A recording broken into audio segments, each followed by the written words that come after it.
Dikira setan, ternyata drone. Terlihat seorang kewes cantik bernama Teresa pun hampir jantungan setelah diisengin temannya yang bernama Seleb.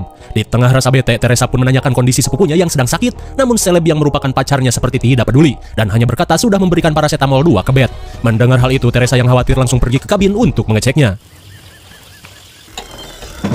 Jessica? Sesampainya di kabin, terlihat sepupunya yang bernama Jessica masih tertidur lemah dan muyung. Lantas Teresa pun berniat menemaninya sambil membaca buku. Lah, tiba-tiba saja Jessica bertingkah aneh seperti orang sakit panas dan ngelantur sendiri. I pulled its wrist onto the broom. Soaks the bedclothes. Betapa syoknya Teresa saat melihat keanehan yang terjadi pada sepupunya ini, dan ketika ia mengeceknya,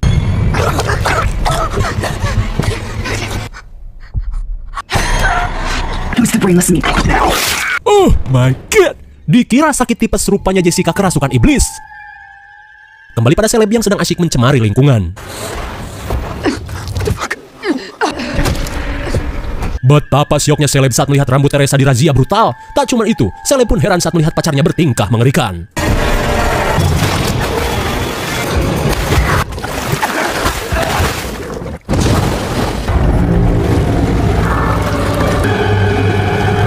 Edian sekali, sungguh opening yang sangat mengerikan. Kira-kira apa penyebab Jessica kerasukan? Sabar, karena cerita akan dimulai pada satu hari sebelum insiden mengerikan yang Jessica alami di kabin. Terlihat seorang bondon diskotik bernama Beth sedang resah saat akan mengecek kehamilannya setelah berbulan-bulan tidak mens akibat nge-cosplay menjadi WC umum. Dan betapa syoknya Beth saat melihat hasil tes pack yang ternyata positif. Sontak ia pun bingung siapa bapaknya.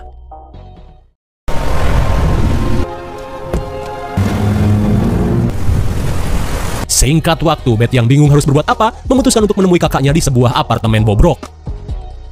Kemudian scene beralih pada seorang janda bernama Ellie yang tinggal di apartemen ini dan sedang sibuk menjadi kang servis dadakan. Ia pun tinggal bersama ketiga anaknya, di mana si anak pertama yang terobsesi menjadi kang DJ hajatan bernama Danny, anak keduanya yang tomboy bernama Bridget, dan si bungsu yang introvert cenderung aneh bernama Casey. Hingga di tengah kegabutan, Casey dengan setelan wig Sia Chandelier mengajak kakaknya untuk bermain.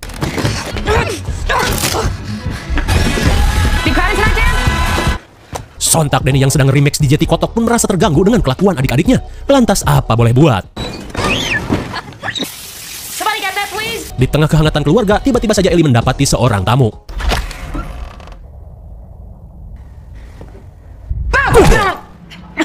Ternyata itu adalah si bondon Beth, dan rupanya Beth adalah adiknya Ellie. Hingga setelah sedikit melepas rindu, Ellie pun mengajak adiknya ini untuk makan malam bersama. Hingga di tengah hangatnya suasana meja, Ellie pun baru kepikiran jika makanan mereka terbatas akibat belum kebagian jatah bansos. Alhasil, Ellie pun menyuruh anak-anaknya membeli pizza ke Ojon Hut. Singkat waktu setelah anak-anaknya pergi, Ellie pun heran saat melihat adiknya galau di WC sendirian. Dan akhirnya Beth mengakui jika dirinya sedang hamil, tapi Beth tidak ingat siapa ayah dari anaknya ini. Ia pun menyesal telah menampung cairan dari siapa saja yang ia temui bagaikan WC umum. Sementara di parkiran, Danny dan adik-adiknya baru saja pulang dari Ojon Hut. Lalu tiba-tiba,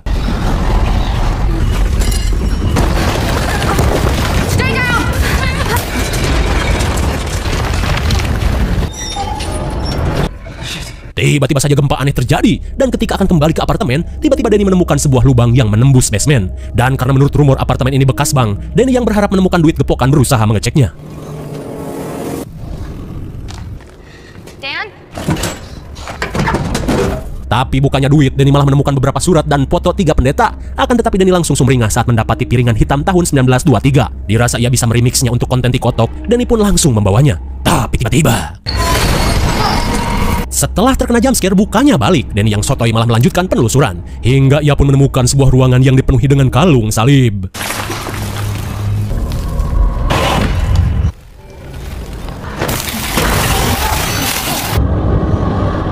Dan ternyata Danny menemukan sebuah buku misterius yang dikunci dengan duri-duri tajam.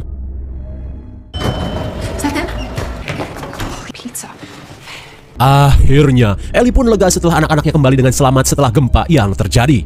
Singkat cerita, Danny pun mengajak Bridget untuk melihat buku misterius yang telah ia looting. Akan tetapi, Bridget seolah merasakan firasat buruk karena barang-barang yang Danny ambil dikunci bukan tanpa alasan. Akan tetapi, Danny yang sotoy malah ingin membukanya.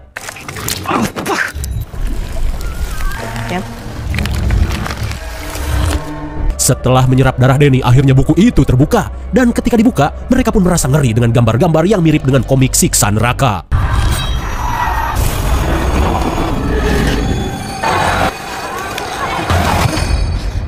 Sontak Bridget yang merasa ngeri mengingatkan Danny untuk membuang buku itu. Singkat waktu, jiwa kepo Danny yang kian membara malah iseng menyetel piringan hitam yang ia temukan seperti si Ashley. Setelah didengar-dengar, ternyata rekaman itu dibuat oleh seorang pendeta yang menyatakan jika ia telah menemukan sebuah buku yang dinamakan Kitab Kematian, di mana seperti biasa, jilidnya terbuat dari daging dan ditulis dengan tinta darah, dan setiap lembarnya berisi mantra kuno yang terhubung dengan kekuatan gaib.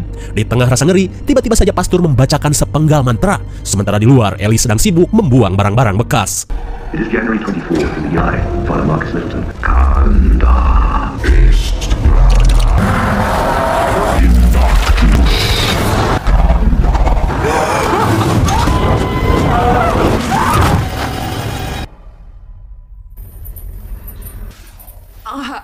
Dan kini, apakah iblis itu sudah bangkit?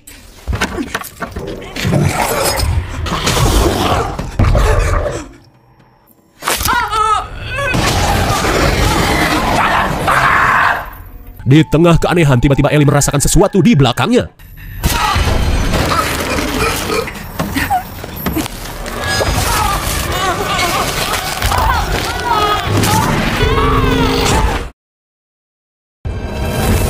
Beberapa saat kemudian, Beth dan dua ponakannya pun heran saat listrik tiba-tiba mati, apalagi saat mengecek kamar Ellie yang ternyata kosong. Hingga setelah menyalakan beberapa lilin, sontak mereka pun heran saat melihat Ellie yang sempoyongan.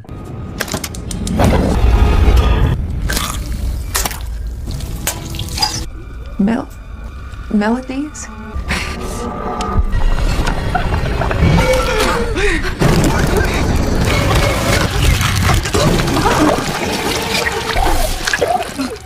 Don't let it take my babies. Betapa syoknya mereka saat melihat Ellie muntah bubur sepanci. Hingga di tengah kepanikan, Beth dan Danny berusaha membawa Ellie ke dokter. Namun suenya liftnya malah rusak. Dan ketika akan menuju tangga, sial sekali, semua akses untuk keluar dari apartemen ini pun sudah terputus.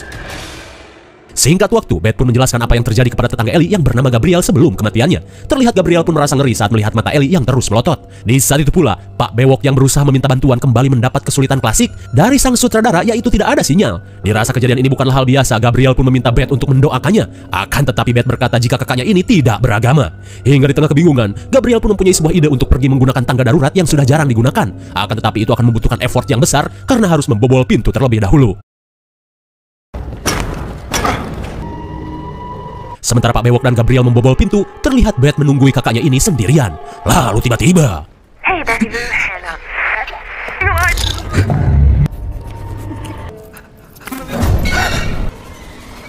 sontak Beth pun heran saat melihat Ellie yang kembali sadar setelah dinyatakan mati. Dirasa Ellie kepanasan, Beth pun meminta semua orang untuk membawanya ke kamar mandi.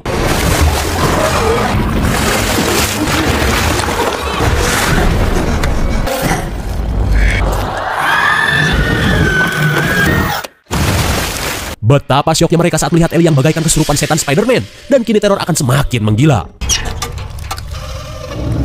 Mommy's with the maggots.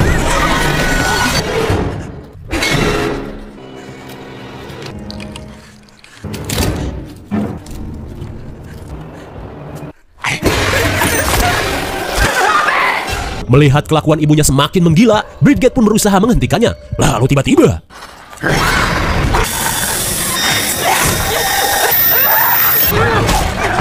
dengan gaplokan bangku sekolah, Bridget pun berhasil diselamatkan. Di saat itu pula, Gabriel yang mendengar kegaduhan berniat mengecek keadaan Beth. Ellie?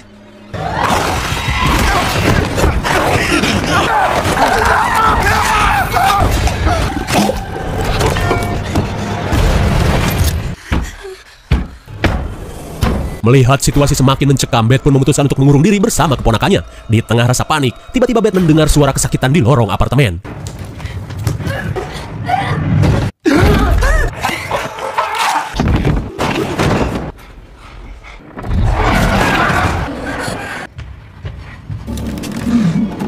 Edian sekali, semua tetangga pun diratakan oleh iblis yang merasuki Ellie. Sesaat kemudian, Bridget yang merasa kejadian ini sama persis dengan gambar-gambar yang ia lihat di dalam buku kematian, langsung memaki-maki Danny yang telah mengambilnya.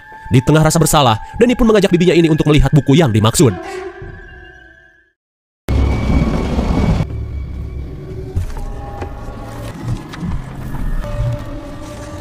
Lantas, Danny pun menjelaskan jika ia pun mengambil sebuah piringan hitam yang berisi rekaman pendeta tentang mantra-mantra iblis. Mendengar penjelasan itu, Beth pun syok parah saat melihat lembaran-lembaran bergerak dengan sendirinya dan berhenti di gambar wanita yang mengeluarkan tentakel. Di saat itu pula, Bridget pun merasakan perih di pipinya semakin nyut-nyutan setelah diserang ibunya.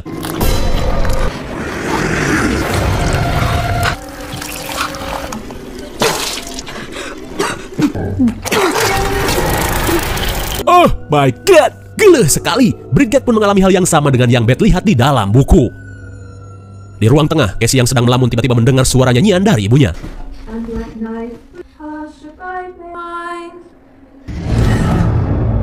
What's wrong with you, Mom?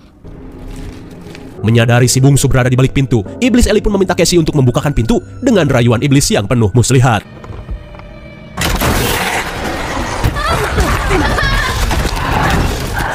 Untung saja Casey masih sempat diselamatkan.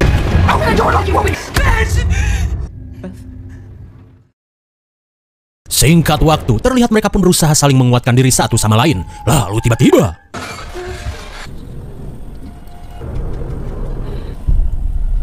sontak Beth pun heran saat melihat dapur acak-acakan dengan Bridget yang berpose seperti model di atas empang. Betapa syoknya Beth saat melihat Bridget memakan beling seperti kuda lumping. Rupanya Bridget yang kerasukan berkata jika ia ingin membunuh belatung-belatung yang ada di dalam perutnya.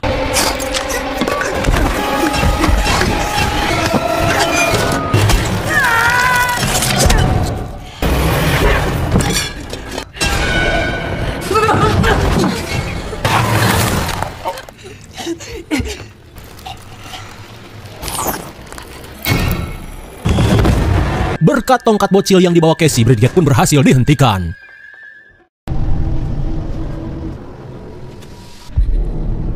Bagaikan pocong batik, Bridget pun diikat untuk berjaga-jaga jikalau Bridget kembali bangkit. Dirasa memiliki cukup waktu, Beth pun berkata jika ia berniat mendengarkan rekaman lanjutan yang dibuat oleh si pendeta, guna mencari petunjuk untuk menghentikan teror ini. Meski Danny merasa trauma, tapi mereka pun merasa tidak ada cara lain. Setelah menyambungkan aki, Beth pun bersiap mendengarkan rekaman lanjutan si pendeta. Lalu ia pun membekali Danny sebilah pisau untuk berjaga-jaga jika terjadi sesuatu pada dirinya, dan menyuruh dua ponakannya menunggu di luar. Dan kini, Beth pun mulai mendengarkan rekaman terakhir yang si pendeta buat, di mana rekaman tersebut hanya menyatakan penyesalan dan rasa putus asa. Dan pendeta ini hanya memperingatkan untuk jangan pernah menyentuh buku iblis itu, karena iblis yang bangkit dari buku tersebut tidak akan bisa dihentikan dengan cara apapun. Dan iblis yang disebut dengan Naturom Demonto ini akan terus menyebarkan kengerian. Si pendeta pun menjelaskan, saat ia dan rekan-rekannya berusaha menekan kekuatan iblis dengan ayat-ayat Tuhan, si iblis pun malah mengolok-ngolok dan merasuki seluruh pendeta. Meskipun dibakar atau bahkan dipotong-potong, iblis ini masih terus mengejarnya. Si pendeta pun hanya menyarankan satu cara, yaitu kabur sejauh mungkin. Sementara di luar, Ellie yang berusaha masuk tiba-tiba mendengar suara kucing di atas ventilasi dan seolah mempunyai cara untuk masuk. Sementara itu, Danny dan Casey yang sedang berjaga tiba-tiba mendengar sesuatu di atas ventilasi. Di tengah rasa ngagibrig, tanpa mereka sadari Bridget yang kerasukan mulai bangkit. Lalu tiba-tiba,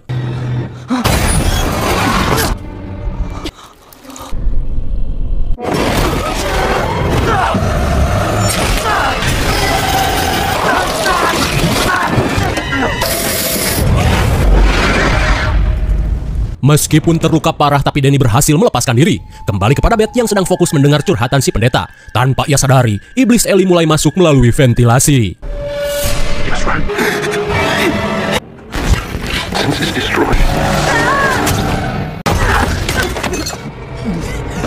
Dan betapa syoknya Beth saat melihat keadaan Danny yang sudah sangat ripuh.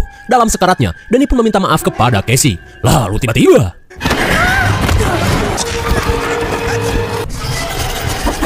saat Beth terpojok, tiba-tiba si iblis merasakan jika Beth sedang mengandung. Dan saat si iblis akan menghabisi Beth, dirasa mempunyai kesempatan, Beth langsung mengajak Casey untuk kabur. Di lorong, Beth pun syok parah saat melihat kondisi semua tetangganya. Lantas Beth berencana menggunakan pintu darurat yang masih terkunci. Jelas saja Beth kesulitan akibat dengkulnya sudah loncer. Hingga di tengah kebingungan, Beth langsung menggunakan bedil somplak milik Pak Bewok untuk membuka kunci.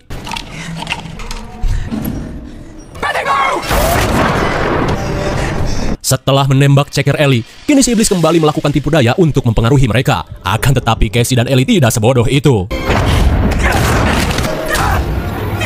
Dan kini situasi semakin memburuk saat para korban mulai dirasuki iblis. Begitupun dengan Danny dan Bridget yang datang dan menghampiri Ellie. Everybody here dies by dawn, Beth.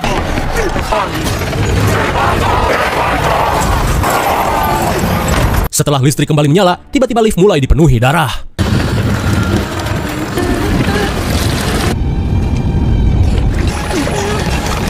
Di saat itu pula, para antek-antek iblis mulai menggerayangi tubuh Ellie dan seperti melakukan sesuatu.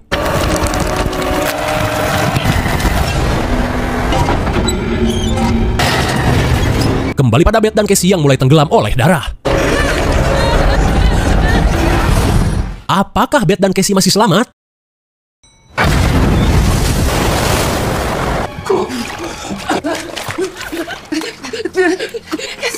Cassie. My dad. Untung saja mereka masih bisa selamat. Dirasa si iblis masih mengejarnya, mereka pun bergegas untuk melanjutkan pelarian. Hingga setibanya di parkiran, Beth langsung menggunakan mobil Ellie untuk kabur.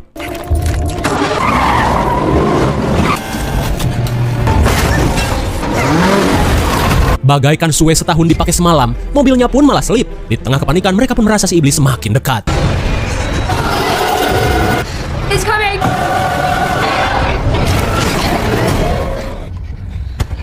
Dan kini mereka pun berusaha bertahan dari iblis Ellie yang telah menyatukan tubuh dua anaknya.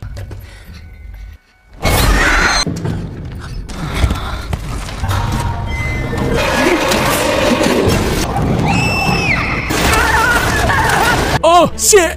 Casey malah digondol iblis. Sontak Beth yang panik berusaha menolong ponakannya yang tersisa.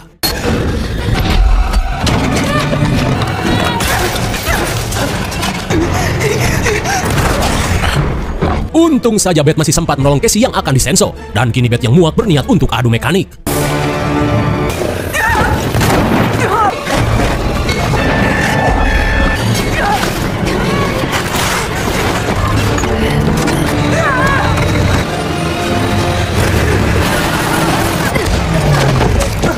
Nyaris saja menjadi adonan bakso. Casey pun bergerak tepat waktu. Dan kini giliran Beth yang beraksi.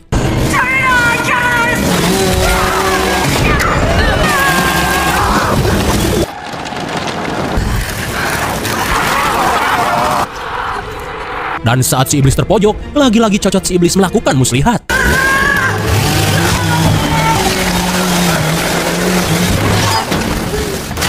You know, you really do look like Mom. Akhirnya, Beth pun berhasil menghabisi si iblis dengan cara menjadikannya adonan bakso. Dan kini Beth berusaha menenangkan Casey yang terlihat syok parah berlumuran darah.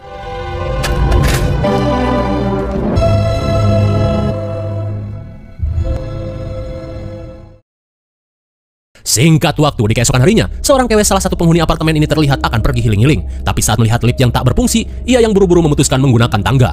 Sesampainya di parkiran, si kewes pun menelepon saudaranya untuk segera bersiap untuk pergi ke kabin di dekat danau. Dan rupanya kewes ini adalah Jessica yang kerasukan di scene awal tadi. Hingga setelah menelepon Teresa, Jessica yang akan pergi pun heran saat melihat salah satu mobil berlumuran darah.